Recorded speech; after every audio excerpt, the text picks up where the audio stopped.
चंद्रयान-3 दहाड़ मारता हुआ चांद की चौथी कक्षा में प्रवेश कर चुका है और लगातार चांद की फ़ोटो भी शेयर कर रहा है। लेकिन चंद्रयान-3 को लेकर उम्मीद लगाए बैठे करोड़ों लोगों के लिए आई बुरी खबर। भारत को हराने के लिए रूस ने अचानक से लॉन्च किया अपना मून मिशन। चांद के दक्षिणी ध्रुव पर सबसे पहले उतरने की मची होड़। इसी होड़ में भारत का चंद्रयान-3 और रूस के लूना 25 के आपस में टकराने का खतरा आया सामने। यह स्पेस एक्सप्लोरेशन है या भारत को नीचा दिखाने की कोई साजिश? दोस्तों, हमारा चंद्रयान-3 इस समय चांद के चौथे ऑर्बिट में चक्कर लगा रहा है और यह चांद पर उतरने के काफ़ी नज़दीक है। हम सभी भारतीय इस मिशन को लेकर बहुत ज़्यादा उत्साहित हैं और इस समय इस उत्साह की एक बड़ी वजह यह भी है कि हमारा अंतरिक्ष यान चांद के दक्षिणी ध्रुव में उतरने वाला है।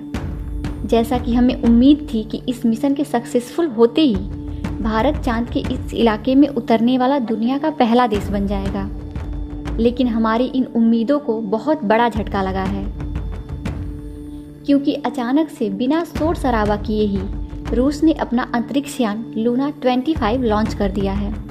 साथ ही इसका प्लान अपने स्पेस क्राफ्ट को चांद के दक्षिणी ध्रुव में चंद्रयान से पहले उतारने का है। यानी चांद के इस इलाके में सबसे पहले अपना झंडा गाड़ने का जो सपना भारत ने देखा था, उसको एक बहुत बड़ा झटका लगा है। लेकिन सवाल ये उठता है कि हमारा चंद्रयान तो काफ़ी दिनों पहले से अपने सफ़र पर निकला हुआ है। ऐसे में रूस का यह यान हमसे पहले चांद पर कैसे पहुंच सकता है? क्या एक ही जगह जाने पर दो मिशन आपस में टकरा जाएंगे? और सबसे बड़ा सवाल यह है कि रूस ने भी इसी समय अचानक से इस मिशन को क्यों लॉन्च किया, जबकि रूस ने चांद पर अपना पिछला मिशन 47 साल पहले भेजा था। क्या ये भारत के खिलाफ कोई साजिश है? इन सभी सवालों के जवाब हम आपको आज इस वीडियो में देने वाले हैं, इसलिए वीडियो को अंत तक जरूर देखें। दोस्तों, जैसा कि हम सबको पता होगा, हमारे चंद्रयान-3 ने 14 जुलाई के दिन चांद पर पानी की खोज करने के इरादे से उड़ान भरी थी और जब से यह मिशन लॉन्च हुआ है, इसरो ने कई कीर्तिमान स्थापित किए हैं। फिलहाल अगर बात करें तो पृथ्वी के ऑर्बिट को कंप्लीट करके और ट्रांसलूनर ऑर्बिट को पार करते हुए हमारा चंद्रयान-3 लूनर ऑन ऑर्बिटर में चांद के चक्कर लगा रहा है।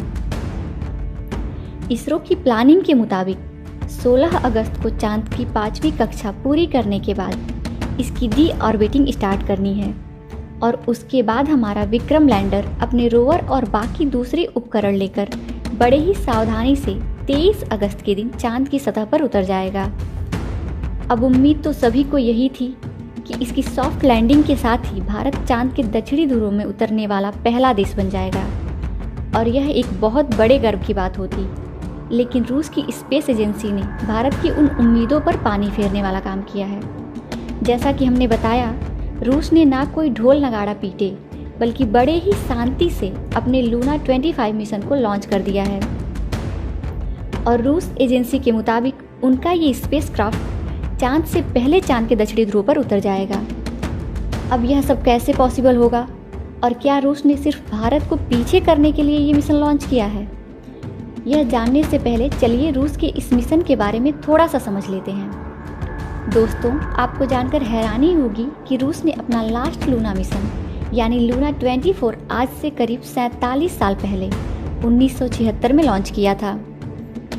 इस मिशन का मकसद चांद की मिट्टी और चट्टानों के सैंपल वापस पृथ्वी पर लाना था। इसके लिए लूना 24 के लैंडर ने चांद पर 18 दिन बिताए थे और सारे सैंपल कलेक्ट करने के बाद 6 सितंबर 1976 को वापस पृथ्वी पर लौट आया।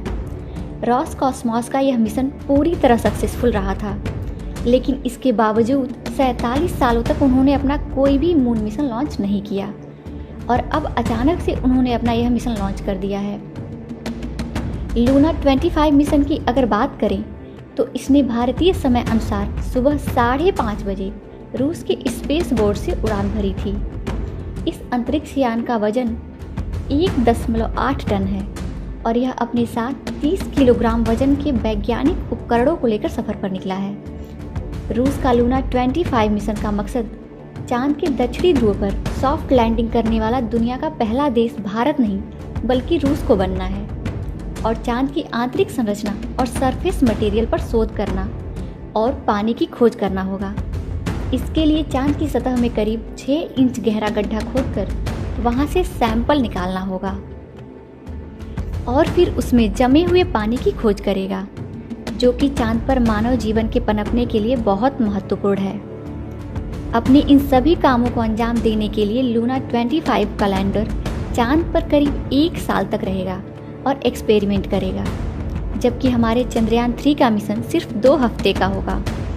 अब बहुत से लोगों के मन में यह सवाल भी उठ रहा होगा कि इस रूस का यह मिशन अंतरिक्ष यान हमारे चंद्रयान के लिए कोई बाधा तो नहीं बनेगा, क्योंकि दोनों मिशन तकरीबन एक ही समय पर चांद के एक ही इलाके पर उतरने जा रहे हैं। इस पर रूस की स्पेस एजेंसी की तरफ से यह कहकर आश्वासन दिया गया है कि दोनों मिशन एक दूसरे के रास्ते में बिल्कुल नहीं आएंगे, क्योंकि चांद का दक्षिणी ध्रुव बहुत बड़ा है और उस पर सारी स्पेस एजेंसियां एक साथ एक ही समय पर अपने मिशन भेज सकती हैं। इसके अलावा रूस की स्पेस एजेंसी की तरफ से यह भी बताया गया है कि उनका यह यान 5 दिन के अंदर चांद के ऑर्बिट में पहुंच जाएगा, यानी 16 अगस्त को लूना 25 चांद पर पहुंच चुका होगा और इसके बाद 4 से 5 दिन चांद के ऑर्बिट में रहने के बाद यह चांद की सतह पर सफलतापूर्वक लैंड कर जाएगा।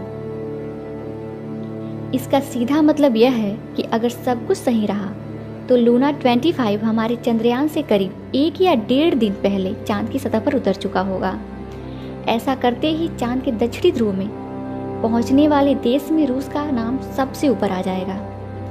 लेकिन सवाल यह उठता है कि चंद्रयान 3 से इतने दिनों बाद लॉन्च होकर भी लूना 25 इससे पहले चांद पर कैसे पहुंच सकता है। असल में दोस्तों, नासा और रॉसकॉस्मोस जैसी स्पेस एजेंसी के रॉकेट और स्पेसक्राफ्ट काफ़ी ज़्यादा फास्ट और एडवांस होते हैं, जिसके चलते इन्हें चांद तक पहुंचने में ज़्यादा समय नहीं लगता है। अब अंत में सबसे बड़ा सवाल यही रह जाता है कि रूस ने अभी इस समय ही अपने इस मिशन को क्यों लॉन्च किया। क्या उसका मकसद भारत को पहले स्थान पर आने से रोकना है?